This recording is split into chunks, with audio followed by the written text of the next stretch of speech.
नमस्कार मैत्रिणींनो, आज श्रावणातला पहिला सोमवार आणि चातुर्मास म्हणजे शंभू शंकरासाठी पवित्र मानलेला महिना आहे. आणि म्हणूनच आज आपण अनेक रहस्यांनी बनलेलं जे वेरूळ येथील कैलास मंदिर आहे त्याच्याबद्दल माहिती घेणार आहोत.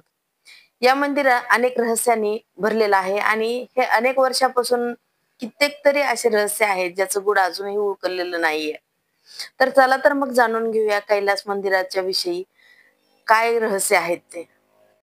अजिंठा वेरूळ कैलास मंदिर हे एकाच दगडामध्ये बनवलेले आहे. आधी कळस, मग पाया अशा उलट्या क्रमाने मंदिराची निर्मिती झालेली आहे. कोणत्याही बाजूची निर्मिती ही आधी पाया आणि मग कळस अशी होते, परंतु या कैलास मंदिराची निर्मिती उलट्या क्रमाने झालेली आहे. तर आजच्या या व्हिडिओमध्ये याच मंदिराविषयी अनेक गोष्टी आपण जाणून घेणार आहोत. नमस्कार, मी वैशाली ढगे आणि आपण पाहत आहात आपला लोकप्रिय चॅनल.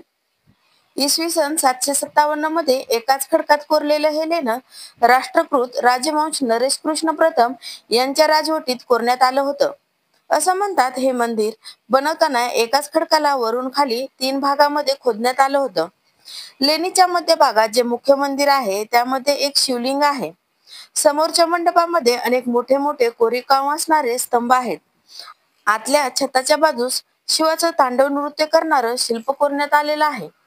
शिखरावर 5 सिंह कोरण्यात आले. या मंदिराची बांधणी एका रथाप्रमाणे केलेली आहे. हे मंदिर व्याळ आणि हत्ती यांच्या डोक्यावर उचललेले आहे असे दिसून येते. मंदिराच्या दोन्ही बाजूस विशाल हत्ती व विशाल स्तंभ दिसून येतात.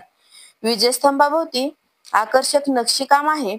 या मंदिराचे कोरीव काम करताना 2 लाख टनापेक्षा जास्त दगड काढले असावे असं म्हणतात.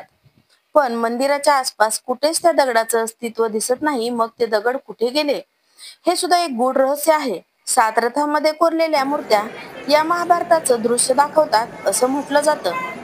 चोहोबाजूने कुठे रावण कैलास पर्वत उचलताना तर कुठे गणेश मूर्ती, शिव पार्वती अशा अनेक मूर्त्या कोरीवकाम केलेल्या आहेत. उजव्या बाजूस महाभारत कोरलेले आहे. या परिसरामध्ये एकूण 34 लेण्या कोरलेल्या आहेत. या लेण्यामध्ये बौद्ध, हिंदू, जैन धर्माच्या संस्कृतीचं दर्शन घडते. यामध्ये 1 ते 12 या बौद्ध लेण्या आहेत, 13 ते 29 हिंदू लेण्या आहेत, तर 30 ते 34 जैन लेण्या आहेत. प्रार्थना गुरु असलेली 10व्या क्रमांकाची विश्वकर्मा लेणी ही दुमजली आहे. या ठिकाणी चैत्यविहार वस्तूपासून बुद्ध मूर्ती आहे. या लेणीचे स्तंभ कोरलेले आहेत. नृत्य व संगीतात मग्न असलेल्या मूर्तीही कोरलेल्या दिसतात. या 1 ते 34 लेण्यामध्ये सर्व कोरीव काम हे अगदी आकर्षक आणि विचारात पाडणारे गूढ रहस्य आहे.